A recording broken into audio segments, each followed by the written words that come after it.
Be me, 32-year-old software engineer. Decent job, decent life. Think I found the one.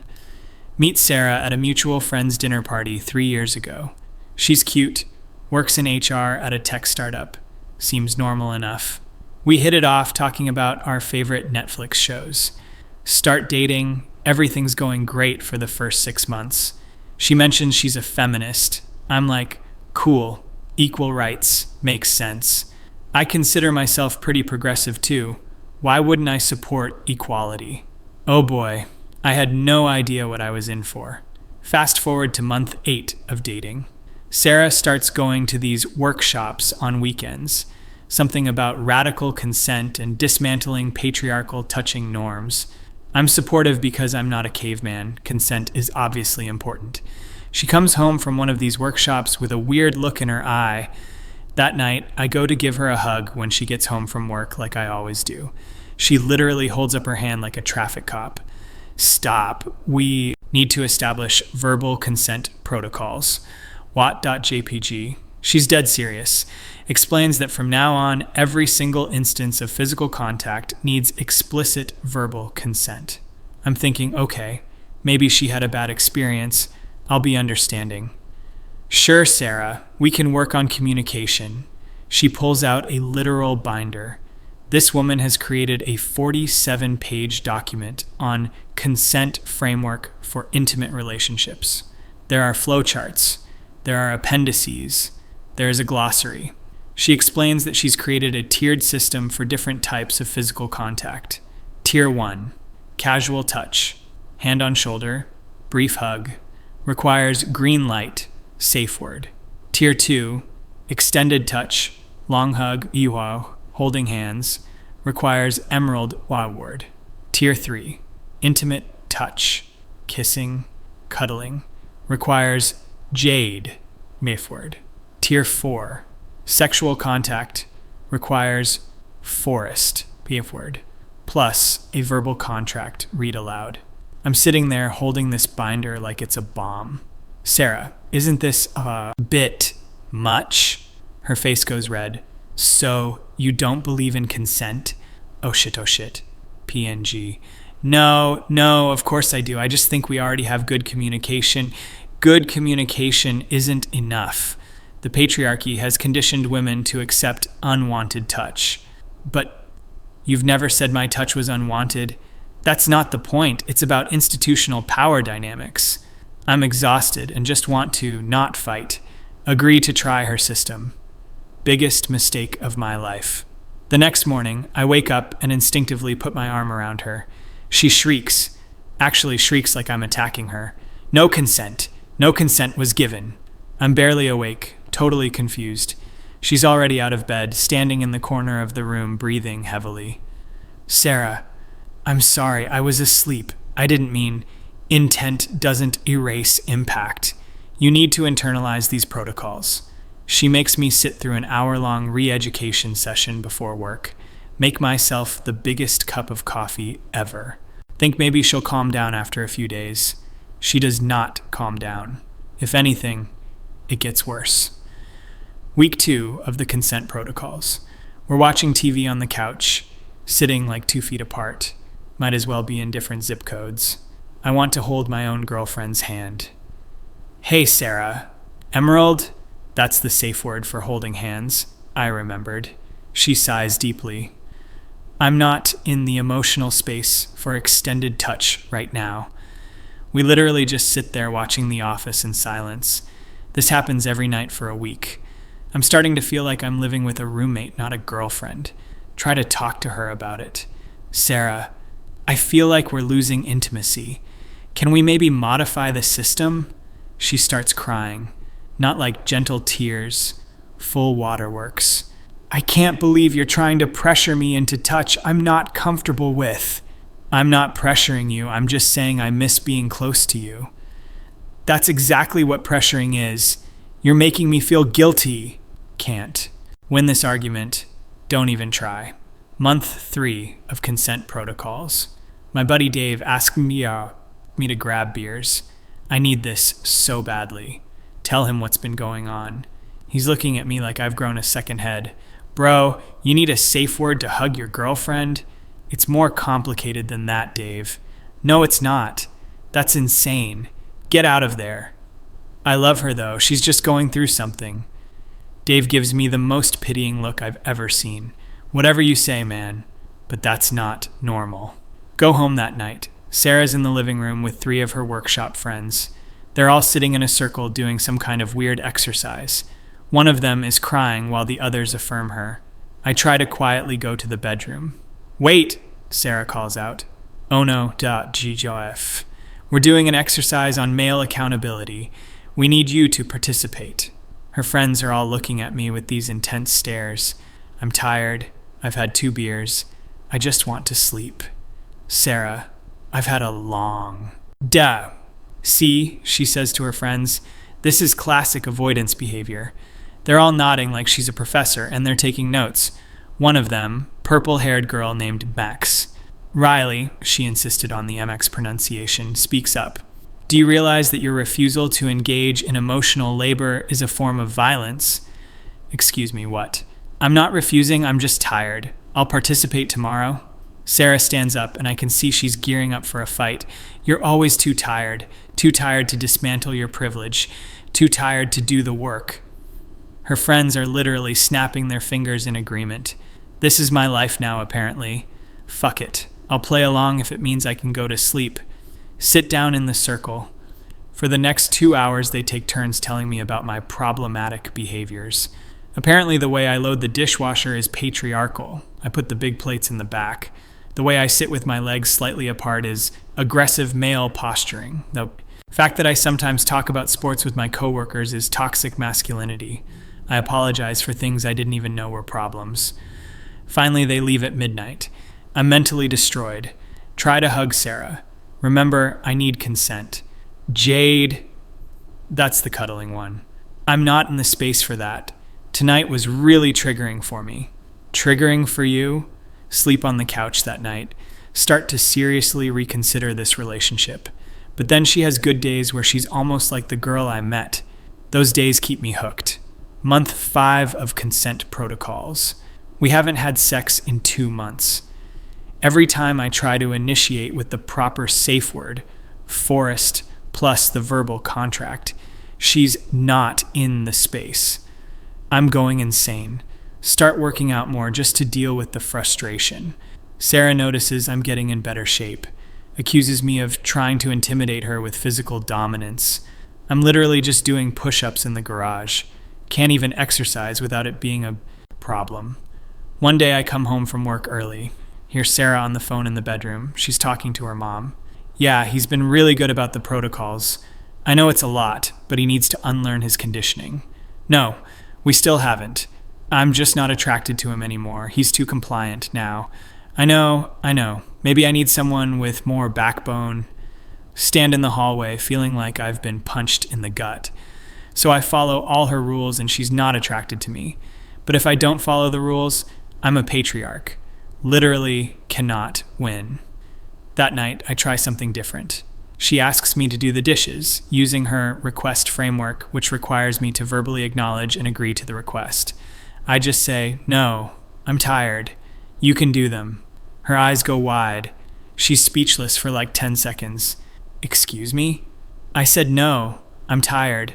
I'll do them tomorrow. She's turning red, getting ready to explode. But then something weird happens. She gets quiet, does the dishes herself, comes and sits next to me on the couch, closer than she's sat in weeks. You seem different today. I'm confused, but just roll with it. Yeah, just tired of overthinking everything.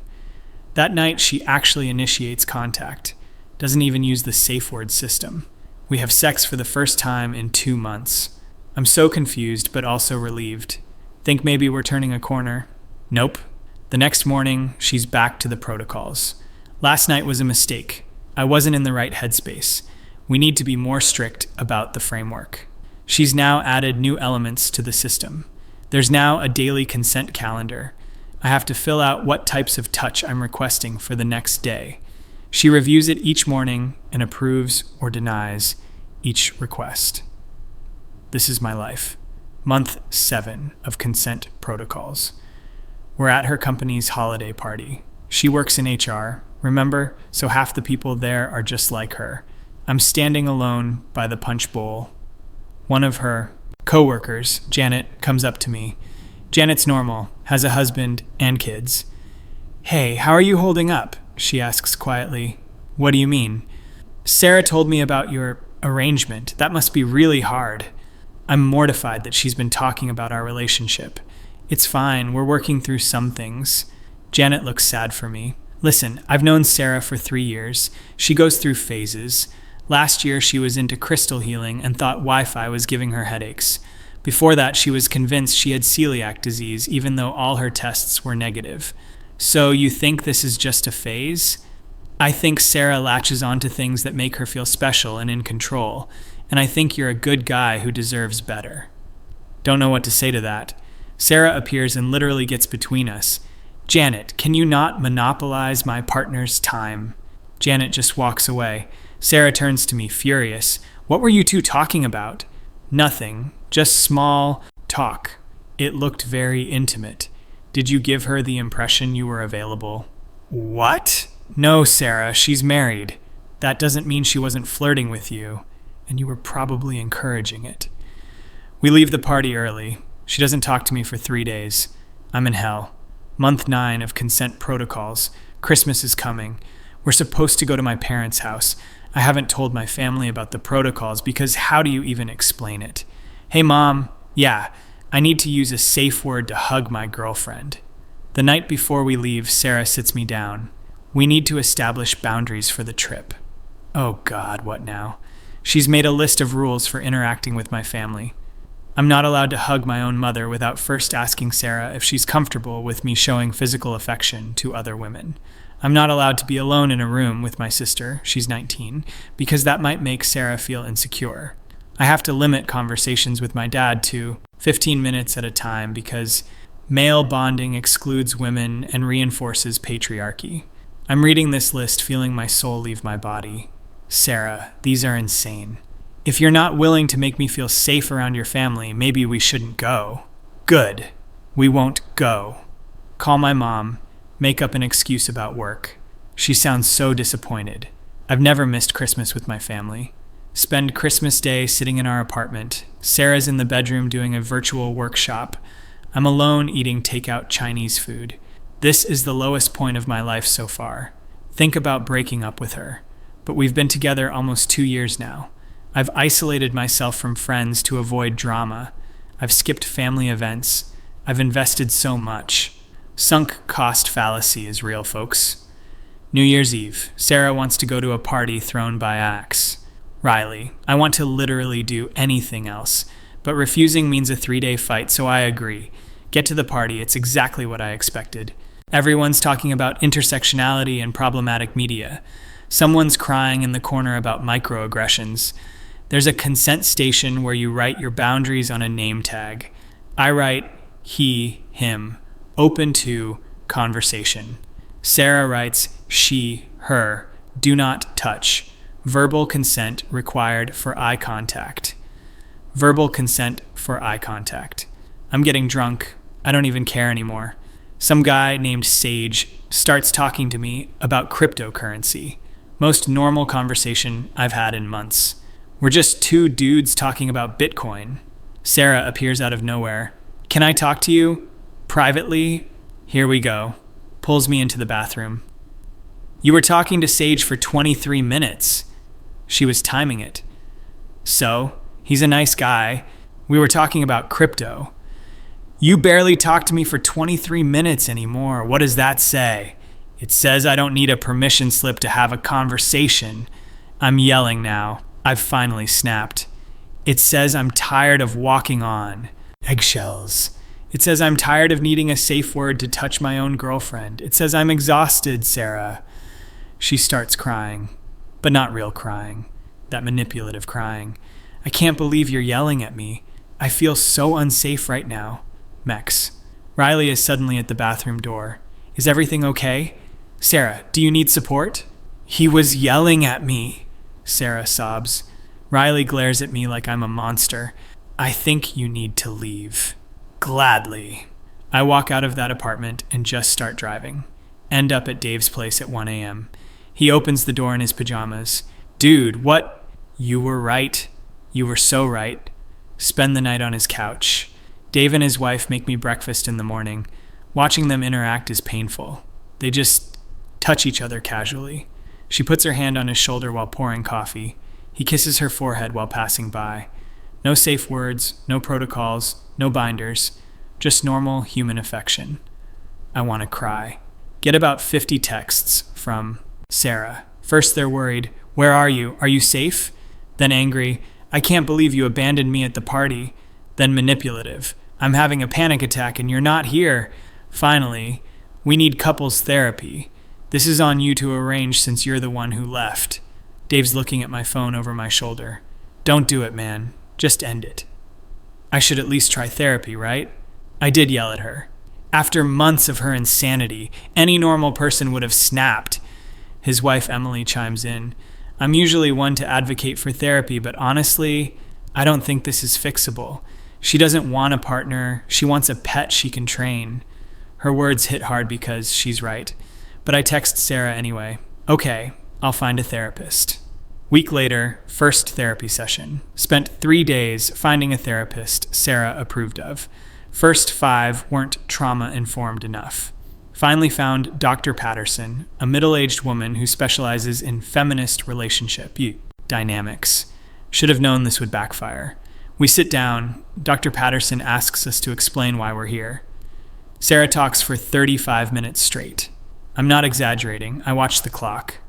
She explains the consent protocols like they're completely normal. Talks about how I violated them multiple times. Mentions me raising my voice at the party like it was domestic violence. Dr. Patterson is nodding along, taking notes. Finally, she turns to me.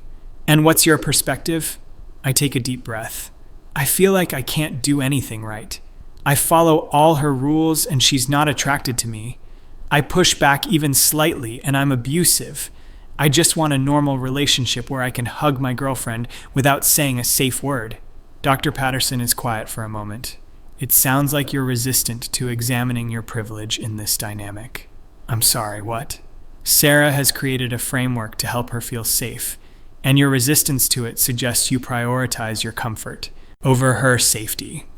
This therapist just met us 40 minutes ago, and she's already on Sarah's side. Sarah's sitting there with this smug look. See, even Dr. Patterson gets it. The therapist continues. I think we need to explore why you feel entitled to physical affection without proper consent protocols. I don't feel entitled. I just think a relationship should have some spontaneity. Spontaneity is often a code word for ignoring boundaries. I'm paying $200 an hour for this. We leave the session. Sarah's happier than I've seen her in months. That was so validating. Dr. Patterson really understands trauma-informed care. I'm dead inside. We do 3 more sessions. Each one is the same. Dr. Patterson and Sarah gang up on me for an hour. I'm given homework like examine your male socialization and journal about times you've benefited from patriarchy. After the 4th session, I tell Sarah I don't want to continue. Of course you don't, because it's working and you don't like what you're learning about yourself. It's not working, Sarah. Nothing's changed.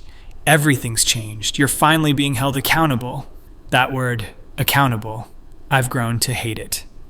February, month 11 of consent protocols. Valentine's Day is coming. I don't even want to celebrate, but I know not doing anything will be worse. Plan a nice dinner, buy flowers, get her a gift. She opens the gift, a necklace she mentioned wanting. Her face falls. You bought me jewelry? Yes. You said you liked it when we saw it at the mall. Jewelry is a patriarchal symbol of ownership.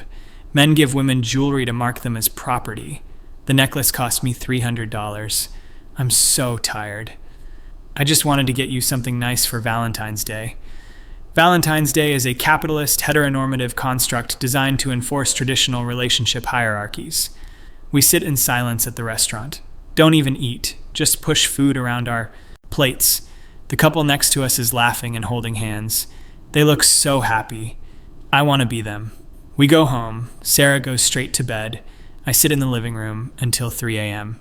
Something breaks in me. I finally admit to myself that this isn't going to get better. She doesn't want to get better. She wants to be right more than she wants to be happy, and she definitely doesn't care if I'm happy.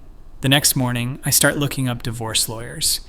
Wait, we're not married. This should be easier. I start looking up how to break up when you live together. Our lease is up in 4 months. I can make it 4 more months, right?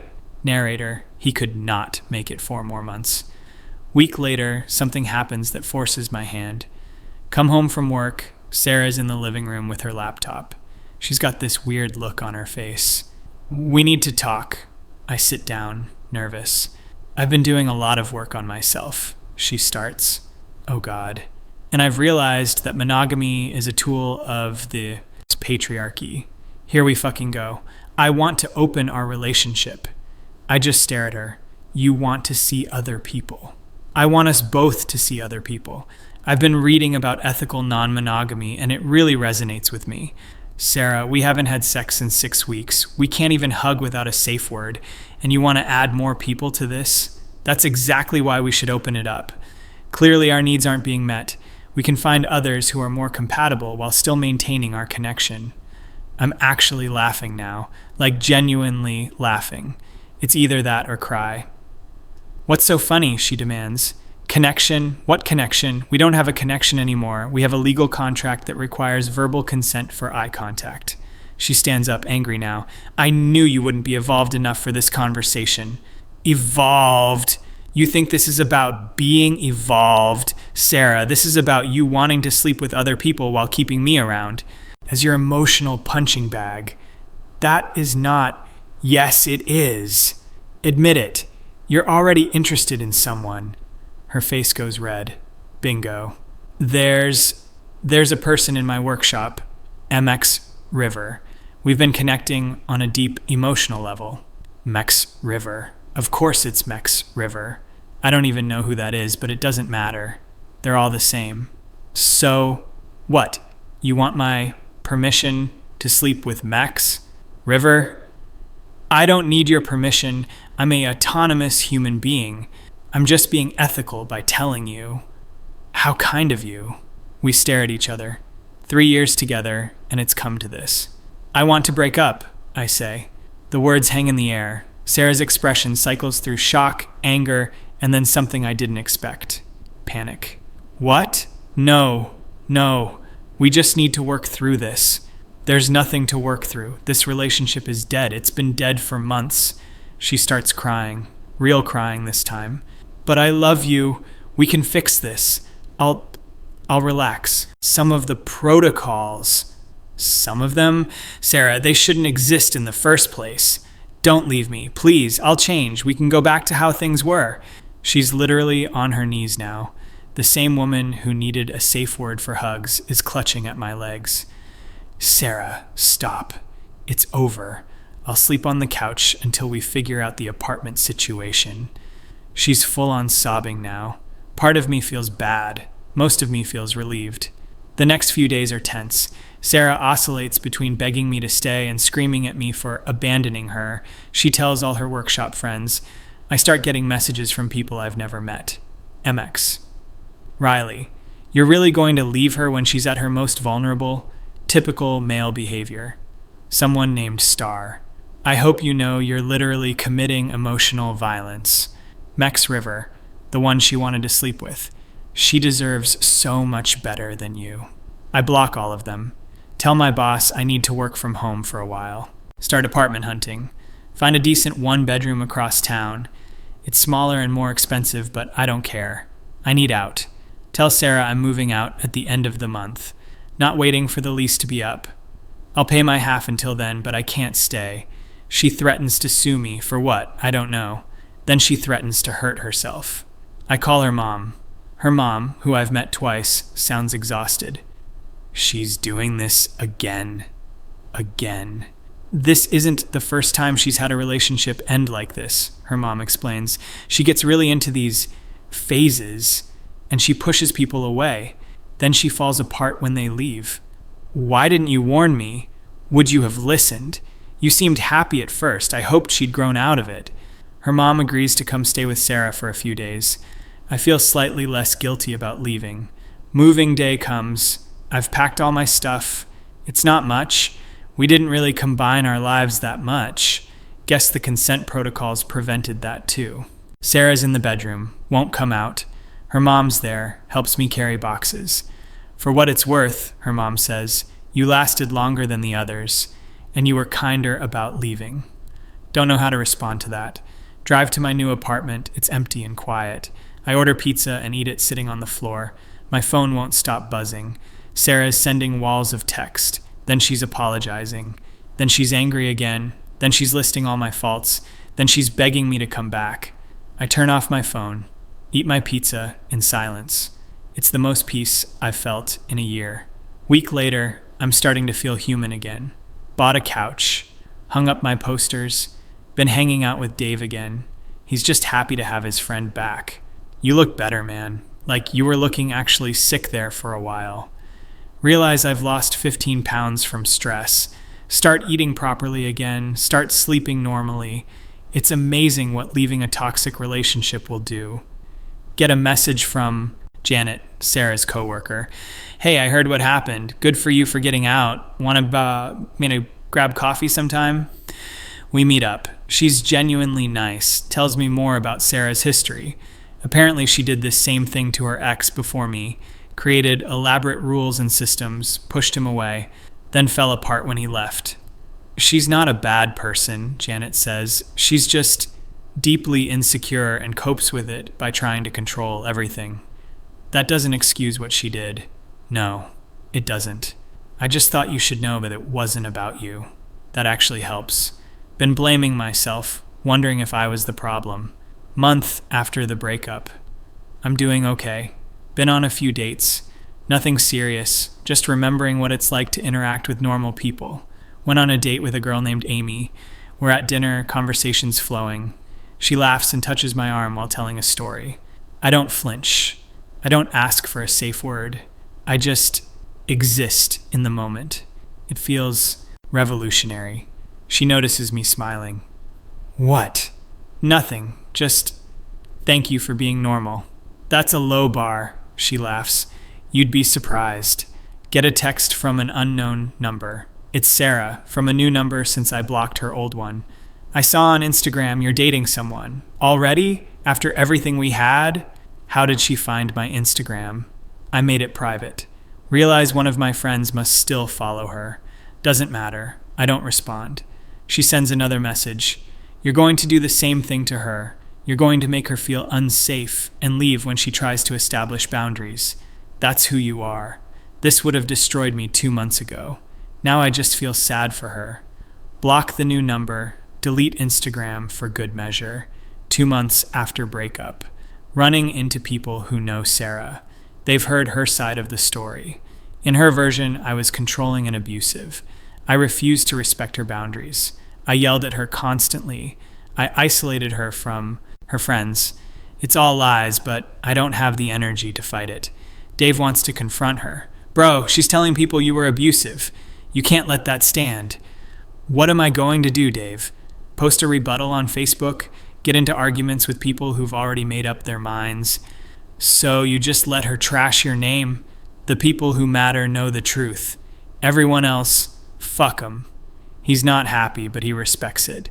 Honestly, I just want to move on. 3 months after breakup. I'm seeing Amy regularly now. It's not serious yet, but it's nice. She's a graphic designer, funny, emotionally stable. We're watching a movie at my place. She cuddles up next to me without asking. Just naturally, like a normal human being. I put my arm around her. No safe word needed, no protocol, no binder. Just two people enjoying each other's company. She looks up at me. You okay? You seem tense. Yeah, sorry, just not used to this being easy. What being easy? This. Just being close to someone without it being complicated. She sits up, concerned. Your ex really did a number on you, huh? I've told her bits and pieces. Yeah, but I'm getting better. She kisses me. Soft, sweet, uncomplicated. Take your time, she says.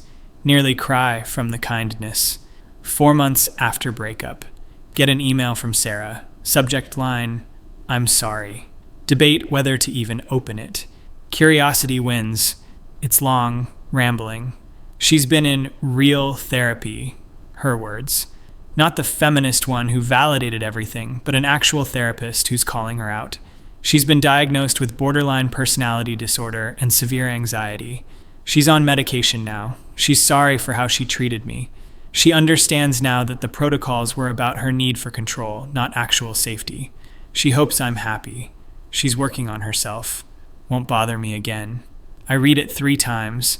Part of me wants to respond, wants to say thank you, or I'm glad you're getting help, or I hope you find peace. But I know that any response opens a door, and that door needs to stay closed. I delete the email, feel a weird mix of sadness and relief. She's getting help, that's good, but she's not my responsibility anymore. 6 months after breakup. Dave's having a BBQ. I'm actually excited about social events again. Amy's coming with me. We're in a good place, talking about making it official. Get to Dave's, there's like 20 people there.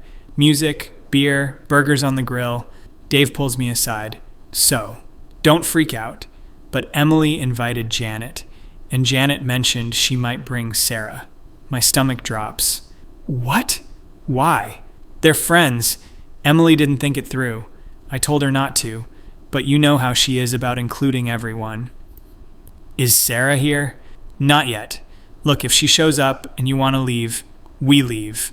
Bros before, whatever. Appreciate him, but decide to stay.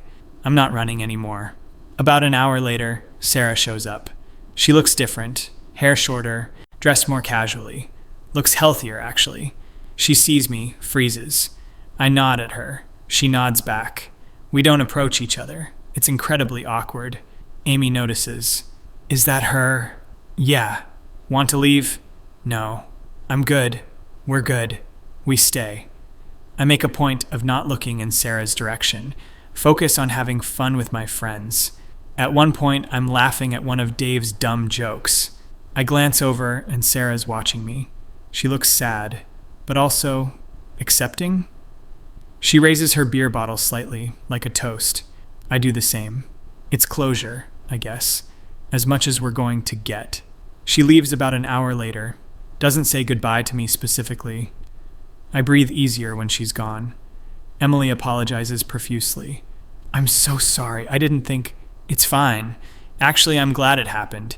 Now I know I can be in the same space as her and be okay. Amy squeezes my hand. Yeah, I'm okay. 1 year after breakup. Life is good. Amy and I moved in together last month. It's shockingly easy. We just live together. Like normal people. No contracts, no protocols, no safe words. We have disagreements, sure. But we talk about them like adults. And then we hug it out, without asking permission. Revolutionary. Ran into MX, Riley, at a coffee shop. They glared at me. I smiled and waved. They looked confused. I'm past caring what those people think. Heard through the grapevine that Sarah's dating someone new. Apparently she's much healthier in this relationship. Happy for her, genuinely. Everyone deserves to heal and grow. But also grateful it's not my problem anymore. Dave asks me one night while we're hanging out, do you regret it? The time with Sarah? Think about it. Honestly, no. I learned a lot. Like what? Like what I will and won't tolerate. Like the difference between being supportive and being a doormat. Like the importance of maintaining yourself in a relationship. Deep stuff. Yeah, well, crazy relationships will do that. Would you date another feminist? Dave, Amy's a feminist. Most women are, in the sense that they believe in equality. You know what I mean. If you mean, would I date someone who uses activism as a weapon to control people? Fuck no. Never again. He laughs. Learned your lesson. The hard way. But yeah, present day. Writing this out has been cathartic. It's been 18 months since I left Sarah. Sometimes I still have weird habits, like asking Amy if it's okay to hug her. She always looks at me like I'm crazy. Babe, you never have to ask. Slowly unlearning all the conditioning. It's getting easier. Saw Sarah's Instagram the other day. Yeah, I looked. Sue me. She's posted a long caption about her journey of healing and learning to love without control. Good for her. Really. I hope she's happy. I hope she's actually doing the work. I hope her new partner doesn't have to go through what I did. But mostly, I just don't think about her anymore. Moved on with my life. Learned my lessons. Found someone who makes life easy instead of complicated. The moral of the story: consent is important. Communication is important. Boundaries are important. But if you need a 47-page binder with safe words for basic human affection, you don't need a relationship. You need therapy, and your partner deserves better. I deserved better, and I finally found it. MFW, I can hug my girlfriend whenever I want. MFW, we have a healthy, normal relationship. MFW, I dodged the craziest bullet of my life. Feels good, man. Actually, feels fucking great. 3 years after the breakup. Married to Amy now, she's pregnant with our first kid. Life is incredibly normal, and I love it. Got a message on LinkedIn of all places. It's from Sarah. Just says, congratulations on your marriage and the baby. You deserved someone easier than me. Be well. I show Amy. Are you going to respond? I don't know. Should I? That's up to you. But I think she's just trying to clear her conscience. Amy's probably right. I type out a response. Thank you. I hope you're well too. Short, civil, final. Close that chapter of my life for good. Later that night, Amy and I are on the couch. She's got her feet in my lap. I'm rubbing them while we watch TV. She smiles at me. Remember when you told me about the safe words thing? Vaguely trying to forget it, yeah. I still can't believe that was real. Me neither, and I lived it. Our kid is going to have such a normal childhood. The bar is literally on the floor, but yes. We laugh. She reaches over and holds my hand. No safe word needed. Just love, just comfort, just normal. And it's everything I needed. TFW, you survived a relationship with a crazy person and came out stronger. TFW, you found actual happiness. TFW, you can finally just exist without walking on eggshells. Gonna be okay. Anons. If you're in a relationship that makes you miserable, if you need permission to show basic affection, if you're being told you're the problem for wanting normalcy, get out. You deserve better. I promise you deserve better.